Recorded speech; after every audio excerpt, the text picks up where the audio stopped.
Meet the F-35 Lightning II, showing off its paces for us at an airbase in South Carolina. It is an aircraft that has taken 20 years to get from the drawing board and into the skies. It has fierce critics who argue the F-35 is wildly overpriced and point out it's 8 years behind schedule. But it has powerful advocates too, not least the RAF squadron leader, who's in charge of the program to get this plane integrated into the RAF and the Royal Navy. He says it's like nothing else he has ever flown. There's no steam gauges and dials in front of you, it's just one big touch screen.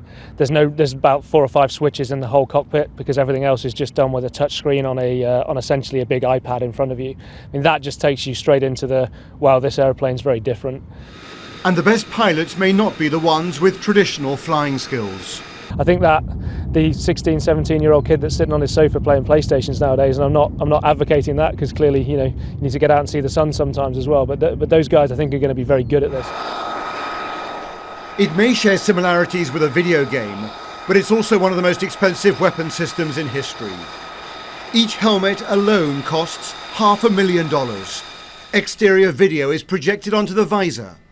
Science fiction getting ever closer to reality. And the British pilots and ground crews are out here already, learning the tricks of what will be our first stealth fighter. You are looking at, quite simply, the future of British air power.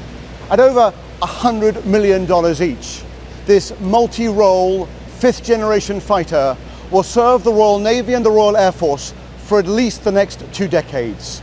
And in a nod to heritage, the first RAF squadron to adopt it has a certain reputation.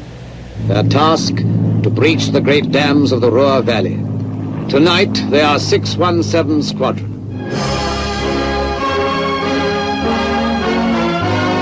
And now that number, 617, and the Dam Busters' legendary name is being given to the new squadron. Straight faces.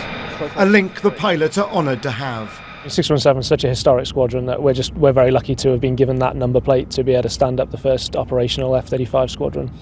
I mean, I think every time you strap an aeroplane like this on, you kind of think back to history and think to, how we've got to where we are.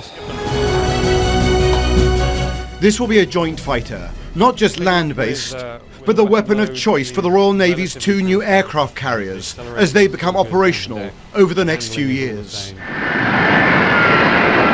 The F-35 has a multi-billion-dollar price tag on it, but the pilots insist that Britain will soon have the most capable jet fighter in the world. Robert Moore, News at 10, South Carolina.